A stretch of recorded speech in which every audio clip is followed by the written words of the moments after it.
Welcome back par. Ayan, ilang days tayo hindi nakapag-upload. Eto guys, samahan nyo ako at magluto tayo ng simpleng sabaw ng tinola, no? Para sa may mga hangover par. Ayan. So, napakasimple lang nito guys. At budget meal na budget meal lang to. Itong luto natin. Ayan. So, makikita nyo, masarap na masarap yan. Lalo na pag mainit par. Ayan. So, tara par, simulan na natin magluto, no par? So, dito guys, nagpainit lang ako rito ng ating kaserola. Ayan, tapos nilagyan ko lang siya ng mantika. Ayan.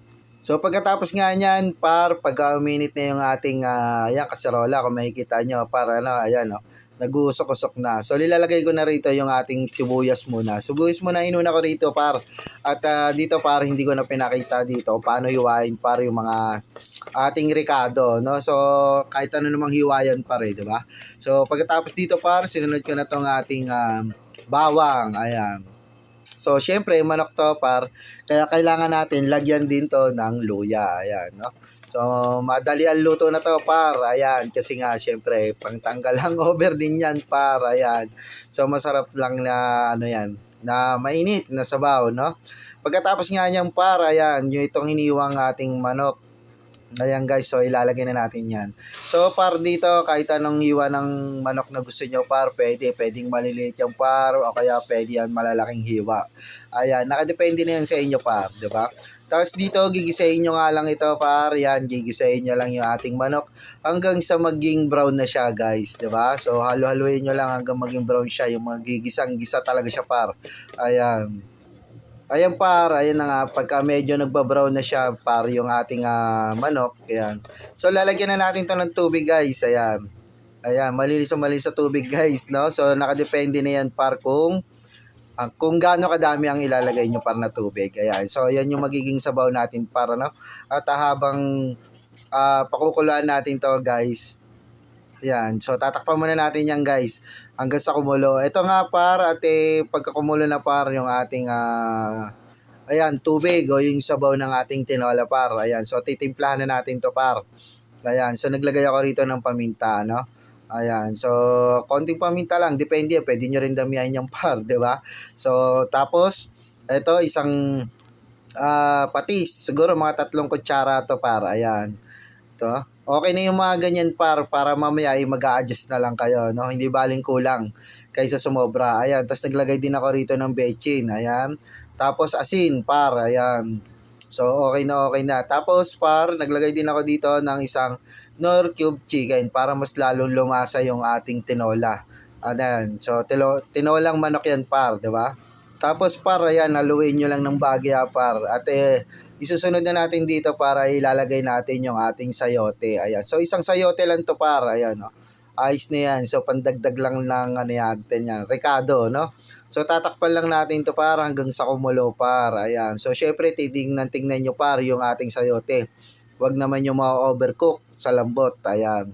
So, dito ayan titignan natin yung ating sayote kung malambot na ito, no?